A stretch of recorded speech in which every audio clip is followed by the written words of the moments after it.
Let me ask anyone in the audience who has one just to raise their hand. And all right, we'll start with you and then you. Yes, sir.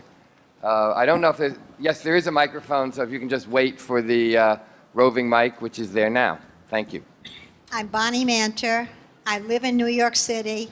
I'm here for two reasons. I have not met Harry Macklowe, and I haven't met Alexander Durst, but I celebrate both of you. That Apple Cube, I live in the Upper East Side. You drove me nuts when you ripped up the street. And when I saw the vision, I went, wow. I've worked in the Bank of America building, all the green accolades. Congratulations. Thank you very much. Now, Thank you. if only all questions were so easy to. No, thank you. Yes, sir. All right. My name is Rafael Gomez. I work with Tartan Massetti, and I'm also city representative of CTBUH in São Paulo, Brazil. My first question to Alexander regarding building energy. Nowadays, with current technology, what kind of percentage of the energy consumed by the building can be produced locally on average? And if we can reach a point where the building produces more than what it consumes, I would like to expand a little bit more on the smart grid system. I'm assuming New York has some sort of smart grid system where the energy produced can be put back into the system for benefits. And is that a significant enough topic that it influences decisions? And the second question, more for the whole panel. You talked about projects that influence a lot of people's lives. What kind of say do people have during the process of design, during the process when you're thinking about the project?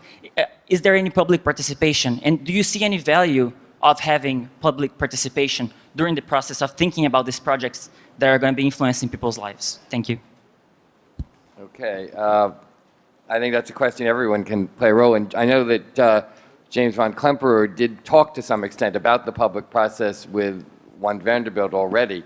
Do you want to pick up on that? And if Harry and Alexander want to continue? Very, very quickly, you might know or not about the community boards in New York, as well as a very large group of non-governmental organizations that sort of shadow both the government and the architect and the developer through all the disciplines, the issues of pedestrian life landmarks, et cetera. So, in fact, that process of, in a way, judging the efficacy of the project in a popular review with often very little in the way of legal teeth.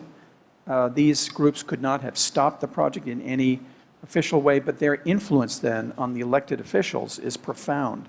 And I would say in the case of the One Vanderbilt project that a great deal of public good, of better transport networks, better pedestrian surface, et cetera, was exacted from the developer. And in fact, the developer in the end welcomed it as a way to sort of shake hands with the community, and makes a better building in many ways. Harry, 432 Park was actually as of right? So it did not require public review. Is that correct? That is correct. And had there, I think, had there been a public review, I don't think it would have resulted in anything better, and it may have actually delayed the process. Part of the discretionary approval was the plaza, which Amanda was very involved with, and we welcomed her insights. But oftentimes, if you're able to build a building as of right, that means within the zoning restrictions that are put forth by the city, it's wonderful to have one voice. The responsible developer, and I think our community is filled with those, has an awesome responsibility, one, to their investors and to their investments, and two, to that they are building and leaving behind. So if they are very responsible, they're really probing, they're really trying, they're surrounding themselves with hopefully the best thinking, and being able to move forward rapidly is an enormous asset. It benefits the community and it benefits the development. But, bear in mind, for those of you who sail or make decisions, there really can only be one captain. And when you're building as of right, it is the responsibility of both the architect and the owner to exercise all his responsibility to do as good as possibly he can as of right. Do you want to add anything or not? As you wish. There was a first part to his question that we entirely skipped. Why I'll do don't it you now. respond to that? Okay. Yeah. So the first part of your question, James, was about producing electricity on site. And so, using, in terms of the different ways of producing electricity, if you think about what are commonly thought of as renewable, wind, solar, geothermal, et cetera, you can only produce a small fraction of the electricity that is consumed or used on the site. Only with natural gas turbines can you produce more electricity than a building can consume. And the great difficulty is now with the ability to feed that electricity back into the grid because the local public utilities, and this is a story that is repeated all over the world, want to maintain that commodity that they provide. So that's very difficult. Thank you. Thank you. I'm going to jump in and ask a question of the three of you as well. Harry Macklowe made a fascinating comment in passing during his presentation that I don't think I want to pick up on, when he said it used to take 60 stories to change the skyline. Now it takes 1,000 feet to make a mark on the skyline. I want to ask all of you to elaborate on that thought for a moment. There was indeed a time until relatively recently when the skyline was beginning to appear, the New York skyline was beginning to appear very blocky and massive with so many boxy, bulky modern buildings of the post-war era. The latest generation of very tall, very thin buildings has kind of redefined the skyline again in a somewhat more engaging way. What will it be like in 50 years when we have not just the handful of buildings that are going up now, but an entire generation of new post-1,000-foot or post-1,500 foot buildings even? Can you speculate on what the skyline overall is going to look like? Well, it's a little difficult to think about that, but I was just thinking about something, Paul. Yeah. The first apartment house that I built had a 12,500-foot floor, and it was a 2-day cycle. That meant that we would create a floor. The contractor would be able to frame and pour a floor in 2 days. Today, in the smaller floors, half the size, it takes 4 and 5 days. So the cost for that construction, as I alluded to previously, is very, very expensive. So you will not have tall buildings simply out of whim. They will have to respond to a demand in the marketplace. And for those of you who are in the room, the market is responding to the economy. The economy is slowing down.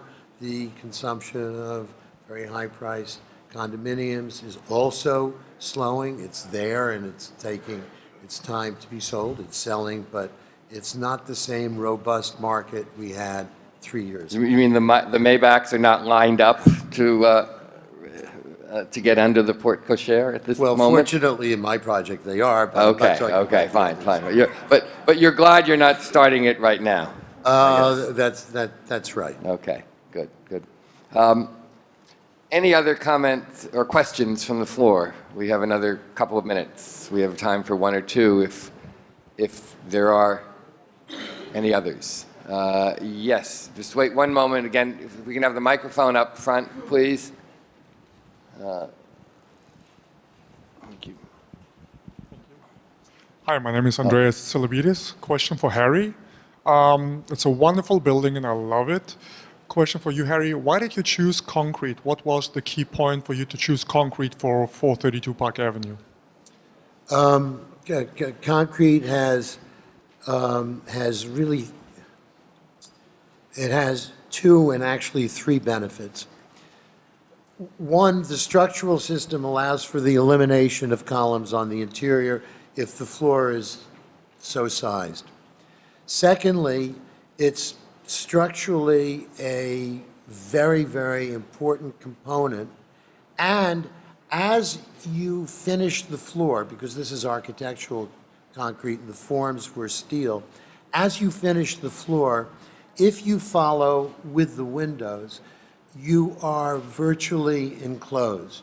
So there's a dramatic leap forward in both saving time and money. You pour the concrete, it's all pumped up, it's done in steel forms, the steel forms repeat itself, you don't have timber, the job is not messy at all, and then you plug the windows into those openings. In our case, we had a 10-foot window, that's what I was showing you with the Joseph Hoffman wastebasket, with the Wiener Werkstätte, that frame of reference. And once the concrete is poured, the window is in, the floor is enclosed, and for all of you who are in the building community, you know that that's one of the most difficult things to do, to complete a floor, and if you can do it early, you're way ahead of the curve. So the concrete was very exotic. It's 14,000-pound concrete. That means that there are very exotic chemicals and plasticizers in it. In order to get it to work, to get it into the pump and out of the pump, it took a tremendous amount of research. We were stumped for 3 months. It kind of came out like toothpaste, then it came out like water, and we finally got the mix right. Sylvian Marcus was brilliant with his engineering, and we had lots of engineers. Everybody was checking and second guessing, but the concrete itself comes out as a finished product, and I think it looks pretty good. I have a friend in Japan. His name is Tadeo Ando. He's a brilliant architect, and he uses poured concrete. And he came to the building, and he put his hands against it. He says, "Ah, I love the concrete." Well, you know, I'm glad you said that because I was intrigued that you described the concrete mainly in terms of efficiency. But I think, in fact, it's actually aesthetically extremely beautiful. Yeah, And it's it's a very sophisticated but understated look. It's not, you know, covered with glitzy marble. No, It just oh my is, goodness. it is what it is. And it's quite Wait. beautiful that way. Wait till you see the the rhinestones. Right, And right.